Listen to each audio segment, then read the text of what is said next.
Good morning. I was asked to give an inspirational speech at the beginning of this wonderful event, but as far as I can see, based on my experiences in the morning, there is no need for an inspiration here. Everybody is highly inspired, and that's great. And I'm just a university professor anyway. I've never given inspirational speeches. So we will see how it works. But what's on my positive side is a negative event, as a matter of fact, because the topic of the event is extremely important. So there is no need for inspiration. The topic is so important that everybody is so much into it, everybody is so much motivated to develop creative thoughts and ideas and solutions regarding this topic. Youth unemployment is a major world problem. It's a big, huge global problem. According to the reports of International Labour Organization, for instance, it's not just a big problem, it's a growing problem. It's continuing to grow, and it's growing fast because of a wide variety of different reasons. For instance, economic, social, demographic, technological, and even geographic factors do come together and somehow in an interactive manner influence this increasing rate of youth unemployment. And unfortunately, the impacts of, the negative impacts, I should say perhaps, of the COVID-19 pandemic on world economies have also somehow had some accelerating effect on this detrimental process. And this is a worldwide problem. I'm not just talking about a problem a few countries are experiencing. Every single country in the world is somehow experiencing some level of youth unemployment problem. Regardless of socioeconomic development level, regardless of geographical territory location, all countries do have some level of youth unemployment problem. In the European Union, for instance, the average rate of youth unemployment is about 10%. In countries like Turkey, Greece, Spain, Italy, even Sweden, the rate of youth unemployment is about in the neighborhood of 20%. And in some of these countries, it's actually even higher. So obviously, we're facing a big, important worldwide problem. And of course, high level of youth unemployment could also have a lot of negative consequences on societies. Because that means a huge proportion of the population, young population, not being able to contribute productively to the society, perhaps for an entire lifespan. That means increased terrorism. That means increased crime rates. That means political unrest in countries. That means increased health expenditures and other types of expenditures, social expenditures. That means reduced capacity of nations and societies to be able to remain competitive and innovative. A lot of problems, a lot of drastically influential problems on the future of societies. So we're dealing with something important. And of course, the nature and the reasons of this problem do vary, actually, substantially from one country to another country. And of course, the impacts are also variable from in between countries, especially between developed countries and developing countries. But still, this is a major problem that we're going to have to deal with. And in order to be able to address this problem, I think this event here, the ISYEC event, and everything the organizers of the event has been doing in the past are critically important contributions. That's why I'm very happy to be here, and I would like to express my gratitude to the organizers of the event for inviting me here to make this speech. And I'm aware of the fact that I have begun this speech with some strong negative remarks, but let me tell you something, I'm actually very much so optimistic. That's how I look. I do look pessimistic, but I'm an optimistic person. I'm very optimistic because I believe we have the capacity to be able to cope with, deal with this problem and solve all the issues relevant to youth unemployment. And events like this are actually very good venues for that. Now, as you might know, this has been mentioned a number of times in the morning. This is the 4th edition of the ISYEC Symposium. And the first 3 editions were held in my university, Abdullah University, which is located at the Central Anatolian province of Kayseri. So actually, my university, every person, every single individual, all the staff in my university actually has a bonding, an emotional bonding, and a strong connection with this event. We feel like this is our baby. And the baby has grown now and left home for further development. That's good, that's very good. But we still, again, feel like it's our baby, and therefore I'm very much so grateful to be here. And I was very pleased and happy when I was asked to give this speech here before. Because I think and I believe that this event here is one of the most promising avenues and venues for developing those creative, proactive, as Mr. Safa mentioned, and practical solutions and ideas for those solutions for coping with youth unemployment. So whatever you guys are going to be doing here in the next 2-3 days, that's important. Just please keep that in mind. For instance, we all know that one major reason behind the problem of youth unemployment is actually the failure of formal education systems to prepare young individuals for the necessities, requirements of the job markets. That's a well-known fact. It's also well known that with the speed in technological developments, tremendous speed in actually technological developments, a lot of jobs are going to become obsolete in the very near future, and a lot of people are going to become, additional people actually are going to become jobless and unemployed. And some of them are going to be young individuals. We have major problems in the future actually that we're going to have to deal with. But again, we also have the capacity and all the resources actually to be able to develop solutions for those problems. Even here in Turkey, we frequently talk about the need, for instance, for more technical and vocational schools, because that would help youth employment. Okay, this is now sabotaging me. Okay.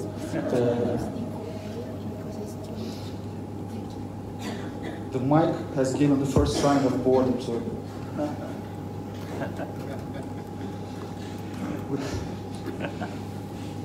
The need for more technical and vocational schools, and we're working on that. We also frequently talk about the mandate to actually transform our formal education system and also develop additional ideas and insightful ideas regarding informal education processes, so that the system is going to be able to provide young individuals with the necessary skills, help them to develop the necessary skills, the so-called 21st century skills and requirements of the digital era. We've been talking about that, and these are major problems. But the question is, how are we going to do that? And that's why I think these kinds of organizations and this meeting here, this symposium here is extremely important, because that how are we going to do that? How are we going to cope with these challenges question is going to be answered here. Here, you guys are going to develop insightful and practical and proactive and creative ideas. And those ideas, sometime in the future, are going to become implemented.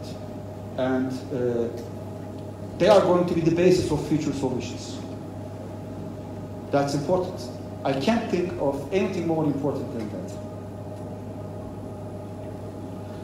So we need those practical solutions, creative solutions, and we need new institutional structures, both for the educational system and also for labor markets. For that, we need to think outside the box. We need to be matchlessly creative and innovative. And we also need to involve all relevant parties, including the private sector, to engage them in new forms of collaborative efforts, because those enhancement ideas are going to come from those collaborations. And that's why, again, this event here is incredibly important. This is one of the few venues, I'm going to repeat that over and over again, that these kinds of creative ideas can actually be developed.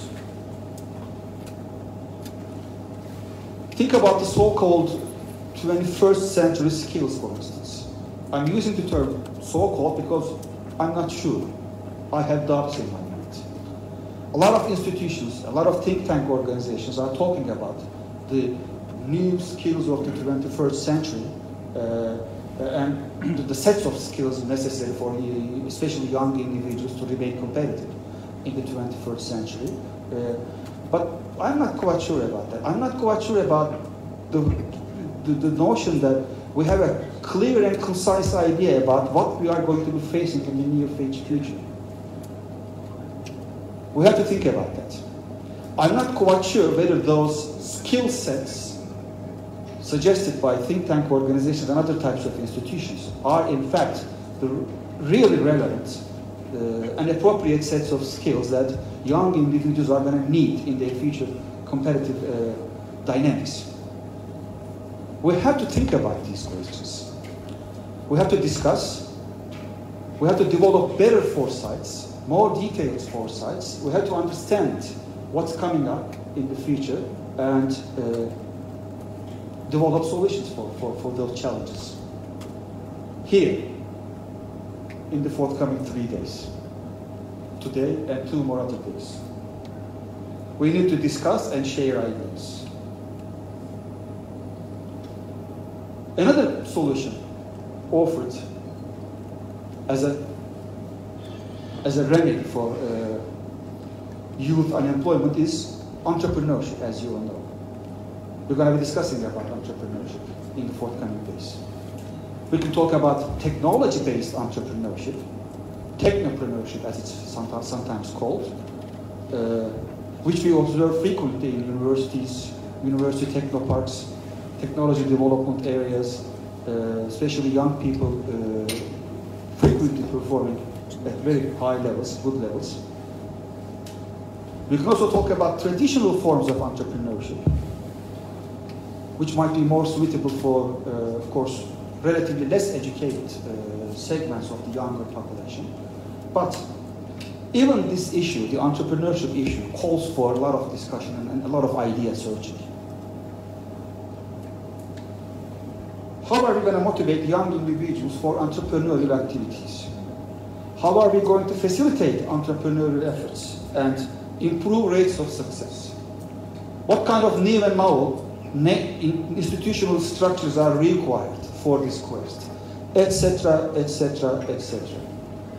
I can continue citing hundreds of questions, problems, and issues relevant to young unemployment, youth unemployment, I'm sorry. A lot of questions are still out there that needs to be dealt with and solutions to be developed. So there is still much to be explored and implemented until we can find a permanent solution to the current and future issues of young employment processes. We are making progress, that's unquestionable. And eventually we will find solutions, I'm sure about that, but we need work to do. Personally, my professional career has largely been in academia and in higher education institutions. That means, actually, I know young individuals. I'm familiar with them. That means I'm familiar with their ambitions and their concerns. That also means I'm also familiar with their ability and capacity to learn and to change. And based on that experience, I can tell you for sure that young individuals and young segments of the population are indeed capable of achieving and dealing with all kinds of challenges they are going to be facing in the future. All we need to do is actually to provide them with the necessary tools, necessary means, and the opportunities. And that's all. So, basically, I have no doubt that the discussions in this symposium are going to yield several novel and creative solutions for the entire world to develop such productive pathways for young individuals. Thank you. I'm not going to keep talking longer than this. I hate long speeches. Thank you, and I wish you have a very nice time in this beautiful city of Istanbul. If you can learn to enjoy chaos, this city is a great place. So, enjoy it and have a nice day. Mr. Yılmaz, thank you very much for your speech. Okay, I think it's okay. My name is Emre Seçkin, coming from the Ministry of National Education, Directorate General of Vocational and Technical Education. And you have underlined that vocational schools are important to tackle with the youth unemployment challenges or youth unemployment issue. But most of the people, including me, including as the ministry, we try our best to get people to choose vocational schools as the suggestion givers. Because we don't want our own children to go to the vocational high schools. So how are you going to change this, solve this issue? What's your perception on this? What do you think about that? Thank you. Okay. First of all, it's a good thing to be a professor. I'm happy I'm not a politician, because politicians are supposed to answer that question. But as a professor, again, in my speech I mentioned that the nature of this youth unemployment problem, the dimensions behind it, the driving factors behind it, and even impacts actually vary substantially from one country to another country. What Emre mentioned is a major problem we are experiencing in Turkey, because the industry needs graduates of vocational schools. They call it middlemen. We need middlemen that they frequently mention about that. But a lot of people doesn't want to graduate from vocational schools because that's not very prestigious in societal levels, because everybody wants to be a university graduate, everybody wants to have more prestigious jobs, etc., etc. So that's a problem, Emre. I agree with that. But see, being unemployed is a much bigger problem. And if people continue suffering from unemployment, don't worry, vocational schools are definitely going to be their choice in the future. I don't see much problems in that area considering the current situation in Turkey. Thank you. Any other question? May I invite you here as well? Because also, by the way, on Facebook, the page of Youth Work, online now. Because of it, I am trying to use the microphone. Thank you, Professor, for your great speech. So I'm Ulviya Babayeva from Azerbaijan. The problems you mentioned are totally the same in Azerbaijan as well. And thanks to Emre to this great question. Actually, it was my first question, and I would like to ask about the rural youth issues, because I live. What issues? Rural youth, let's say. I live in a city, Barda, Berde. It's conflict-affected area of Azerbaijan, and it's agricultural part of Azerbaijan. We have an issue that youth have lack of interest to I mean, to study universities, or, and because they don't believe that they will find a job when they graduate the universities, colleges as well, and of course vocational educations. What kind of, let's say, recommendations you have in order to involve them in the process? I mean, to have to find a solution for the lack of interest of youth. Thank you. Okay. Well, that's a difficult question. But we have similar problems in Turkey too, as well. First of all, there are a few programs that I'm aware of, administered by government offices in Turkey, ministries in Turkey, to create further job opportunities at agricultural regions, rural regions. Again, that also requires creative thinking.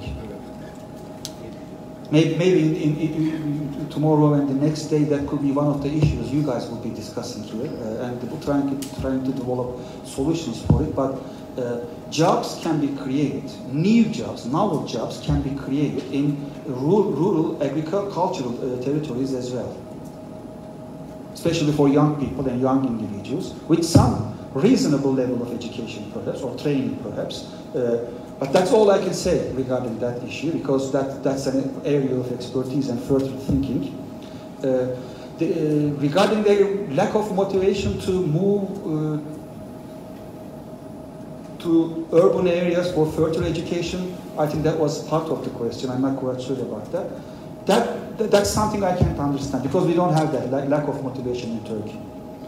Our population has migrated substantially in the past 10, 30 years. 40, 50 years actually. Turkish population has migrated in huge proportions from rural areas to big metropolitan cities. That's why we have this chaos here in this big metropolitan. Is it 15 million? 16 million populated city. Because currently, I don't know the exact percentage, exact number, but I think more than 80%, maybe. Yeah, more than 80% of Turkish population is living in rural, urban areas and big metropolitan areas, because that's where jobs were available, and that they had to migrate. So that's the nature of our society. But of course, again, as I mentioned before, every country has a different story on this matter, and that's all I can say about that. Thank you very much, Mr. Cengiz Yılmaz. Also, I feel like sorry, I couldn't. Thank you. I'd just like to ask, have you comments around how we're defining employment in a way that, particularly this problem that, you know, I need to find a job, and I speak as somebody who has some self-employment around consulting in sustainability and education. I have a small farm, I have an Airbnb, I have multiple things now, and I have no youth. But I wonder, is part of the problem that we're creating a pincer of just this person and that job? Could you talk a little bit about employment and the definition of it, perhaps? Oh, okay. Again, difficult, very difficult question. People in farms, for instance, that's the example you gave. Yeah, they have multiple jobs, multiple tasks, perhaps I should say, and they are somehow contributing in a productive way to the society, because they do engage in lots of different tasks, etc., etc. I don't think that should be called unemployment. I think that's not a problem. The problem is basically when people do not have anything to do and actively seeking for jobs and does not have access to jobs. That's the main problem. That's the real problem. Aside from that, the question you asked actually requires much deeper discussion. I understand that, but I'm not equipped for that discussion, so I'm going to seize it here. But again, that's a critical question you should be talking in the forthcoming days.